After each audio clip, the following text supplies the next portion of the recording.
हर एक सक्सेसफुल आदमी के पीछे एक औरत का हाथ होता है, लेकिन देवेंद्र की सक्सेस के पीछे एक छोटी बच्ची का हाथ है जो इनकी बेटी है जिया। देवेंद्र, ये सच है कि आपको मोटिवेट करती है मेडल लाने के लिए? उसी ने किया? बिल्कुल बिल्कुल। क्या क्या कहा था उसने आपको? मैं फिनलैंड में ट्रेनिंग कर रहा था, अच्छा। तो मेरी बात हुई क्योंकि हर माँ बाप ये चाहता है कि अपने बच्चे की एजुकेशन कैसे हो, उसका खेल कैसे हो। जी। तो एक बाप की हैसियत से मैं उनसे बात करता था मेरी बेटी से। तो मैं उनसे पूछता था कि बेटी पढ़ाई कैसी चल रही है, ये बताओ आप, क्यों मैं तो फॉरेन में था। जी। तो उसने कहा, पापा जी मैं पढ़ाई बहुत अच्छी कर रही हूँ और मैं देखना आप क्लास में टॉप करूँगी। अच्छा। तो मैं कहा अच्छी बात है। आप बोला आप अपना ट्रेनिंग पे ध्यान दो बस। अच्छा। तो मैं अच्छी ट्रेनिंग कर रहा था जिस टाइम में, तो मुझे फिर मैसेज उन्होंने बात की मुझसे, रिजल्ट आया तब कि पापा मैं क्लास में टॉप कर गई। अच्छा। अरे वाह।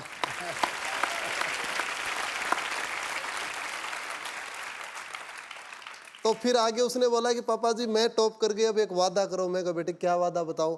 बोला आप भी गोल्ड मेडल लेके आना। टॉप करा। अरे वाह। बिल्कुल सही बात है। और सबसे पहली बात बताऊं मैं आपको कि मैंने गोल्ड मेडल लेने के बाद पहला फोन मेरी बेटी से ही बात की थी। बहुत स्वीट। अरे वाह, सुपर। कितने साल की है? 6 साल की है वो। 6 साल की? इतनी सियानी बातें करती है? बिल्कुल बिल्कुल, यहीं पे आई हुई है वो। अच्छा। अरे जिया यहाँ पे मौजूद है, इनके लिए जोरदार तालियां। जिया कम है बेटा, इधर आओ। 6 साल की बच्ची इतनी प्यारी प्यारी बातें करती है। हाउ आर यू जिया? जिया एक बात बताओ, आपके पापा को गोल्ड मेडल मिला, कैसा लग रहा है आपको? अच्छा। आप टॉप आई अपनी क्लास में, तो कौन पढ़ाता था? पापा तो बाहर रहते थे, मम्मी पढ़ाती थी घर पे। यस। डांटती तो नहीं आपको जब पापा बाहर होते हैं? तो कौन ज्यादा प्यार करता है, मम्मी के पापा? कोई भी नहीं? चाचा। चाचा। चाचा प्यार करते हैं, मम्मी पापा आपस में ही करते होंगे फिर पता। पर आप बहुत क्यूट हो Jiya. Thank you so much for coming.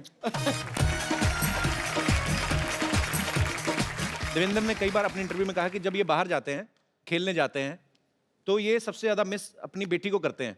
तो शादी को ज्यादा समय हो गया जो बीवी को मिस नहीं करते आप? सर ये तो बीवी को डरता है सर ये।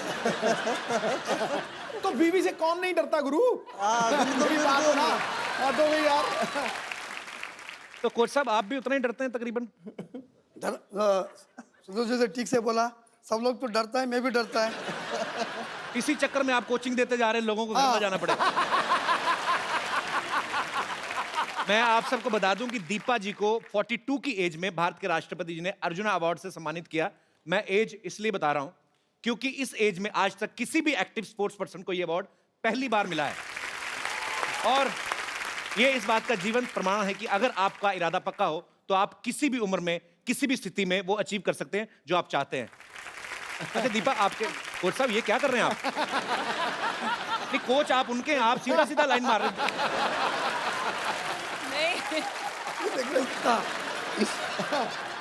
सर मुझे बार बार छूकर ये रियलाइज करते हैं, ये कहते हैं दीपा जी ये आधा इंच का मेकअप है या आप वाकई यंग लगती हैं। नहीं, आज मेकअप मैन को मैं पूछ लिया, ये डब्बा पूरा खाली हो गया क्या? मैं बार बार सबको ये कहती हूँ कि सबसे बेहतरीन एंटी एजिंग क्रीम स्पोर्ट्स रही मेरे लिए। अरे वाह। क्योंकि आप मानेंगे नहीं कि मैं अगर इस मेडलिस्ट की रो में बैठी हूँ तो वरुण और मरियप्पन मेरी छोटी बेटी से भी छोटे हैं। अरे वाह, वेरी वंडरफुल। तो they are my colleagues, they are my fellow athletes. तो आप मेरी उम्र आधी तो वैसे ही इस मेडल ने काट दी, तो सर ये कितनी बार भी रगड़ोगे नहीं पता चलेगा। तो दीपा सीरियसली, मतलब इनसे भी छोटी हैं, आपकी छोटी बेटी से भी छोटे हैं जी। शादी कितने साल की? 9 साल की उम्र में हुई? आई मीन मेरी शादी जल्दी सर इसलिए हो गई थी कि it was a love come arrange marriage. It was more love for the bike which got arranged because my husband gave me a bike. अच्छा। तो वो उन्होंने मुझे बाइक की चाबी दी और मैंने अपनी जिंदगी की चाबी उन्हें दे दी। क्या बात है। तो मेरा ख्याल से बॉबी फिल्म देखा है सर। किसने देखा? हस्बैंड। आपको कोच साहब बड़ी नॉलेज उनके बारे में।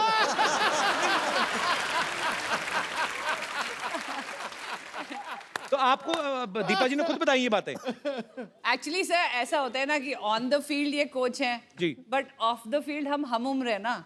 अच्छा। तो वो उधर थोड़ी गप्पे मारेंगे, गप्पे तो अपनी उधर वालों के साथ। पाजी, दीपा के जो फादर हैं वो आर्मी ऑफिसर रहे, इनके ससुर, इनके हस्बैंड और इनके भाई चारों आर्मी में हैं। तो ये आपको इतनी शक्ति और इतनी हौसला, इतना हिम्मत इसी वजह से आता है आपको? ये तो मानना पड़ेगा कि एक डिसिप्लिन, एक वैल्यू ऑफ टाइम, जी, एक ऑनेस्टी एंड डेडिकेशन, प्लस एक वो जो कहते हैं ना प्रिपेयर्ड रहना किसी एक अनजान क्षति के लिए या कोई अनहोनी के लिए। क्योंकि जब मैं पैदा हुई थी तो मेरे फादर 71 की लड़ाई में चले गए। अच्छा। मैं 70 को पैदा हुई थी, 71 में लड़ाई लग गई थी। मेरी शादी हुई तो मेरे husband Indian peace keeping force में चले गए, वहाँ लड़ाई हो गई।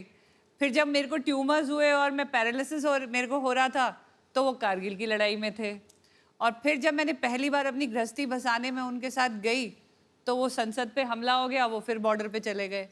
तो अपने आप ही फौज का एक तरीका होता है जो आपको एक अनहोनी या एक ऐसी चैलेंज के लिए रेडी करके रखता है। तो आई थिंक मेरा फौज से होना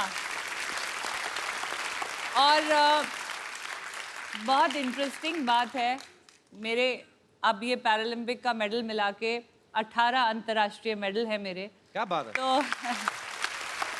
तो 18 बार वो झंडा ऊपर गया है खेल परिसर में, और मेरे ख्याल से हर बार वो तिरंगा ऊपर केवल इसीलिए गया है कि हम जैसे सैनिक परिवार उसको बॉर्डर पे संभाले हुए हैं।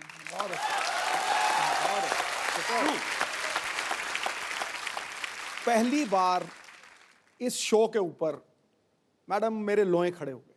आज मैं आपको खड़े होकर सल्यूट करता हूं। यस, आप सभी को सल्यूट है actually. No, it has to be. It has to be. You deserve much more. मैं सैल्यूट से मानने वाली नहीं हूँ, क्योंकि जब भी कोई हीरोइन आपके सेट पे आती है हम क्या सिर्फ इंस्पिरेशन बन के रह जाएंगे? हमारा भी हक बनता है, एक तारीफ तो मेरी भी होनी देखो, चाहिए। गुलिस्तान में जाके हर गुल को देखा, ना तेरे जैसी रंगत है ना तेरे जैसी खुशबू। अब मजा आया। हाँ, बहुत बहुत शुक्रिया आपके शेयर के लिए, पर मैं आपकी जानकारी के लिए बता दूं, 2 बच्चों की मम्मी है। समझ गया? I understand. अच्छा पाजी, दीपा जी के हस्बैंड जो हैं आर्मी में सीनियर ऑफिसर है, तो ड्यूटी के टाइम पे उनको तो ऑर्डर देने की आदत है, तो घर पे मतलब फिर कौन ऑर्डर देता है ज्यादा, आपके?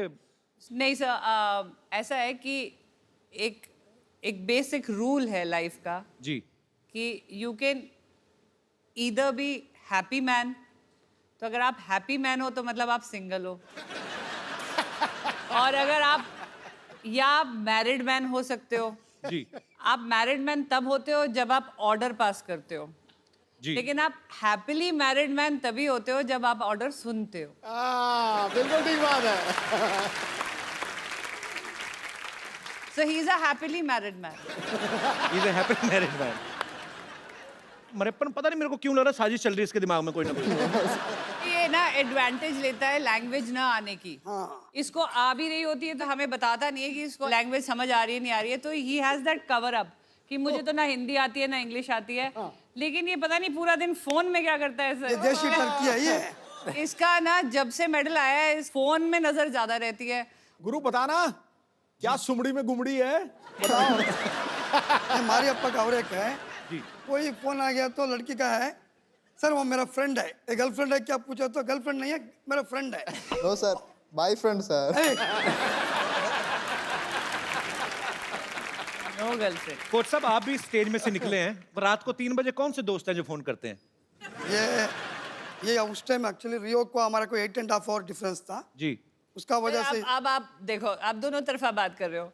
नहीं, कभी कह रहे हो लड़की का फोन आ रहा है, फिर कह रहे हो लड़की का नहीं, फोन दिन नहीं आ रात का रहा है, फर्क था। फोन तो लड़की का ही है, डाउट नहीं है।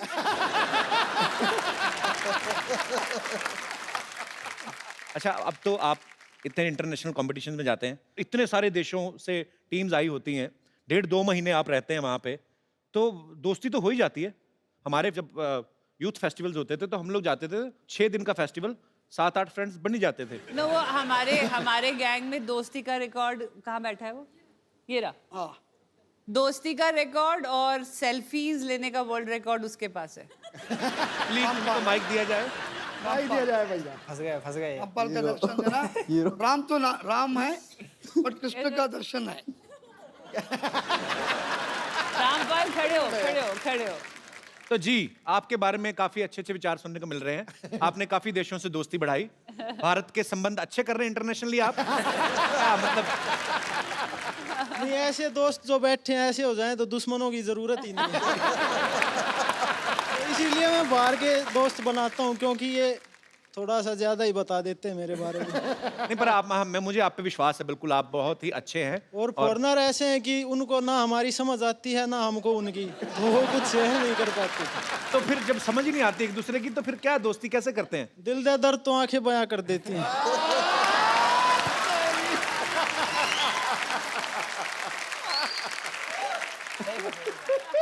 अगर ओलंपिक्स में आशिकी का भी एक गेम शुरू हो जाए तो ये गोल्ड लेके आएंगे। गोल्ड की श्योरिटी नहीं है, लेकिन अपनी ट्राई बेस्ट करूंगा। और बहुत अच्छा लगा आपसे बात करके, शुक्रिया शो में आने के लिए।